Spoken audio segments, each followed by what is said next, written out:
On June 3, 2016, a gas station off Route 29 closed for the night at 11 p.m. The attendant on duty was Thomas Garrett, age 34. He had worked the overnight shift for 6 months. His shift ended at midnight. At 12:47 a.m., a driver stopped for fuel. The pumps were off. The lights inside were still on. The station was a single-story building with 2 fuel islands and a small convenience store. It had been in operation for 19 years. The owner lived 40 minutes away. Thomas worked alone on weeknights. His responsibilities included restocking shelves, cleaning, and closing out the register. Customers were rare after 10 p.m. The building sat at the edge of town where the main road met farmland. During the day, traffic was steady. After dark, cars passed infrequently. Thomas had moved to the area in late 2015. He rented a small apartment 3 miles from the station. He had no family nearby. His sister lived in the next county. Co-workers said he was quiet but professional. He arrived on time. He followed procedures. He rarely called in sick. His previous job had been at a warehouse. He left that position to take the gas station work. The hours suited him better. He preferred working alone. Security cameras recorded the interior and exterior. The footage showed Thomas completing his usual tasks. At 10:37 p.m., a customer purchased cigarettes and a coffee. At 10:52 p.m., another customer paid for gas. Both transactions were routine. Both customers left without incident. No other vehicles entered the lot until after midnight. The station had 4 cameras. One covered the front entrance and registers. One monitored the fuel islands outside. One watched the back hallway leading to the storage area and exit. One recorded the office. At 11:04 p.m., Thomas locked the front door. He moved to the back office. He began counting the register. The camera showed him sitting at the desk. He appeared focused. His movements were methodical. He sorted bills by denomination. He stacked coins in small piles. He wrote figures in the daily log. At 11:19 p.m., he stood and walked out of frame. He did not return to the office. The timestamp continued. The office remained empty. The desk light stayed on. The cash sat uncounted. At 12:47 a.m., a driver pulled into the station. He tried the pumps. They did not activate. He walked to the front door. It was locked. He looked through the window. The lights were on. The aisles appeared undisturbed. He saw no one inside. He knocked on the glass. No response. He waited. He knocked again. Still nothing. He returned to his vehicle and called the non-emergency line at 12:51 a.m. An officer arrived at 1:09 a.m. He circled the building. Thomas's car was parked in the employee space behind the store. It was a blue sedan. The doors were locked. The officer looked inside with his flashlight. Nothing unusual. The rear door of the station was closed. He knocked. No answer. He tried the handle. It was locked. He radioed for the owner's contact information. The owner was reached at 1:34 a.m. He said he would drive to the station immediately. The owner arrived at 2:16 a.m. He unlocked the front door. The officer entered first. The store was silent. Shelves were stocked. The register was closed, but not locked. A clipboard with inventory sheets sat on the counter. A pen rested beside it. The coffee machine was off. The refrigerators hummed quietly. The floor had been swept. The trash bins were empty. Everything looked normal. They moved to the back office. The desk light was on. A calculator sat next to an open cash bag. Bills were sorted into stacks. Coins were counted and placed in rolls. The daily log was filled out up to 11:15 p.m. The last entry recorded the final transaction. Thomas's jacket hung on a hook near the door. His phone was not in the pockets. His keys were not on the desk. A half-empty water bottle sat near the calculator. The chair was pushed back slightly as if someone had just stood up. They checked the storage room. Boxes were stacked neatly. Nothing appeared disturbed. Supplies were organized on metal shelving. The floor was clean. They checked the restroom. It was empty. The sink was dry. The paper towel dispenser was full. The back door leading outside was locked from the inside. The deadbolt was engaged. The owner confirmed this was standard procedure. The officer examined the door. No damage, no scratches, no signs of forced exit. The frame was intact. A search of the surrounding area began at 3:02 a.m. 2 additional officers arrived. They walked the perimeter with flashlights. The property bordered a wooded area on one side and an empty field on the other. The road in front carried little traffic at that hour. They found no footprints, no disturbed ground, no trail into the trees. They searched along the road in both directions. They checked the drainage ditches. Nothing. The beam of their flashlights swept across empty pavement and grass. At 4:30 a.m., Thomas's emergency contact was notified. His sister lived 20 minutes away. She arrived at 5:18 a.m. She said Thomas had no medical conditions, no history of mental illness, no personal problems she was aware of. He was reliable. He always answered his phone. She tried calling him. It went to voicemail. She called again. Same result. She said he had seemed normal the last time they spoke. That was 2 days earlier. He mentioned he might visit her the following weekend. Nothing seemed wrong. A wider search was organized at first light. Volunteers from the area joined officers in checking the woods and fields. They formed lines and walked slowly through the trees. They searched for 3 days. Cadaver dogs were brought in on the second day. They showed no alerts. The dogs covered the wooded area thoroughly. They were brought to the gas station. They showed no interest in any particular location. Helicopters swept the area on the third day. They used thermal imaging. Nothing was found. Thomas's phone was never located. His bank account showed no activity after June 2nd. His social media went silent. His last post was a shared article about a local sports team.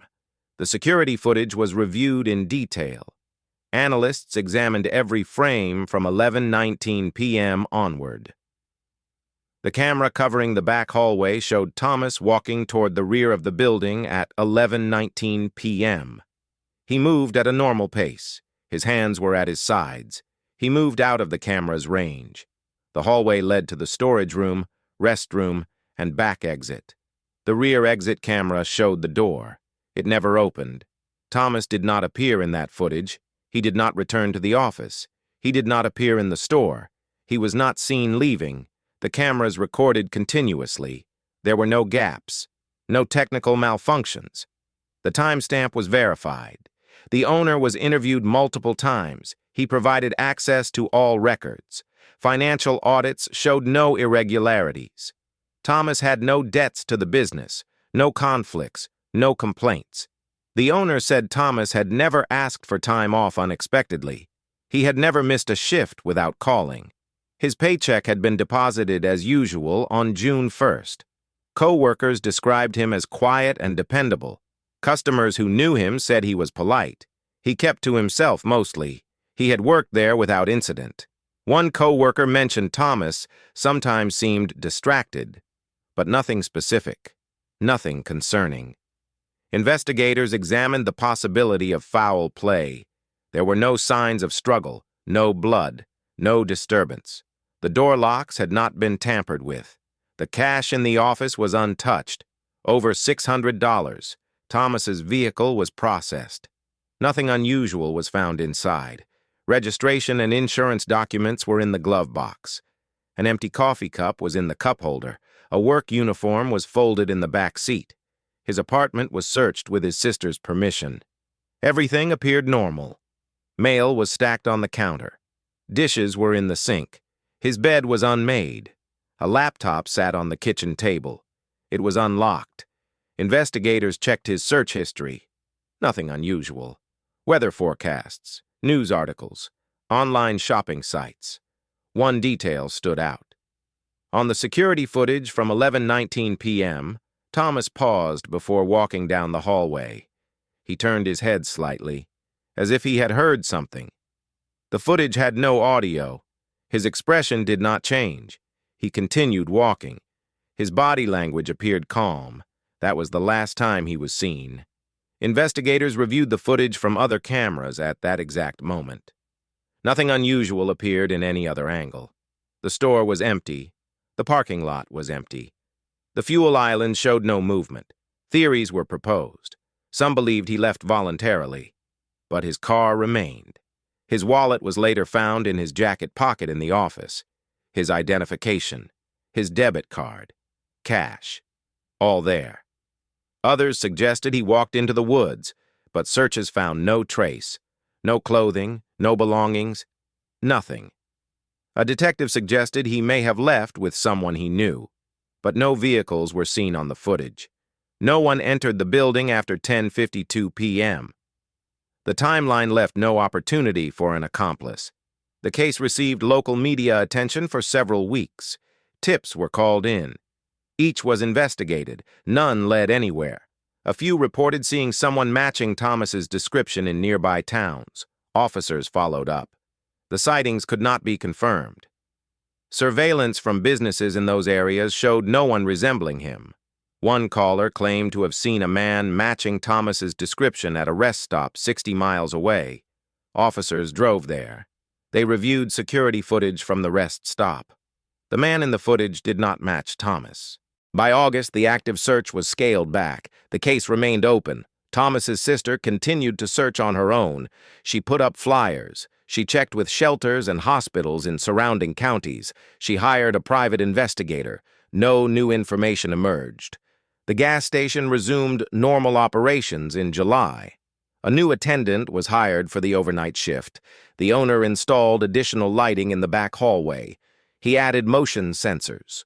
The new employee reported no issues. The shifts proceeded normally. In December 2016, the station's owner reviewed the security footage again. He had kept a copy. He watched it late at night. He noticed something. At 11:19 p.m., just before Thomas walked down the hallway, a shadow appeared briefly on the wall behind him. It moved in the opposite direction. The owner could not explain it. He showed the footage to investigators. They examined it. The shadow was likely caused by Thomas's own movement and the angle of the overhead light. No additional analysis was requested. The lighting had been replaced since June. The new system cast different shadows. Thomas's sister continued to call the police every few months. She asked for updates. There were none. She attended a support group for families of missing persons. She met others with similar experiences. Some cases had been resolved, most had not. She maintained a social media page dedicated to finding Thomas. She posted updates. She shared appeals for information. The page received little activity over time. In 2018, a construction crew working on a property 12 miles from the gas station discovered human remains. The local police were notified. The remains were sent for analysis. Dental records were compared. DNA testing was conducted. The remains did not match Thomas Garrett. They belonged to someone else. That case was unrelated. The gas station changed ownership in 2019. The new owner kept most of the staff. The overnight position continued to be filled. Several employees worked that shift over the years. None reported anything unusual. The back hallway was eventually renovated. The storage room was expanded. The layout changed slightly. The cameras were upgraded to a digital system. Thomas's sister moved out of state in 2020. She said the reminders were too difficult. She left a forwarding address with the police. She asked to be contacted if any information emerged. She called once a year on the anniversary of his disappearance. The detective assigned to the case retired in 2021. The file was transferred to another investigator. That investigator reviewed the case. He found no new leads. In 2022, a podcast focused on unsolved disappearances featured Thomas's case.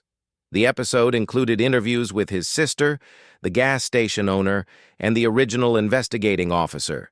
It generated renewed interest. Several tips came in. Each was investigated. None provided useful information. The podcast host noted the case remained one of the strangest he had covered. No logical explanation had been found.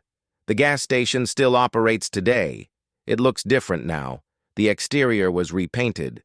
New pumps were installed. The interior was remodeled. But the basic structure remains. The back hallway is still there. The door still locks from the inside. Employees come and go. The overnight shift continues. The work is routine. The case remains open. Thomas Garrett was never located. No additional evidence was recovered. No witnesses came forward with credible information. The security footage has been preserved. It is stored in the case file. It has been reviewed dozens of times. The shadow on the wall was analyzed by multiple experts. No consensus was reached. Some believe it means nothing.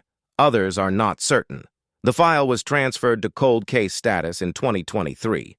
No further action was taken.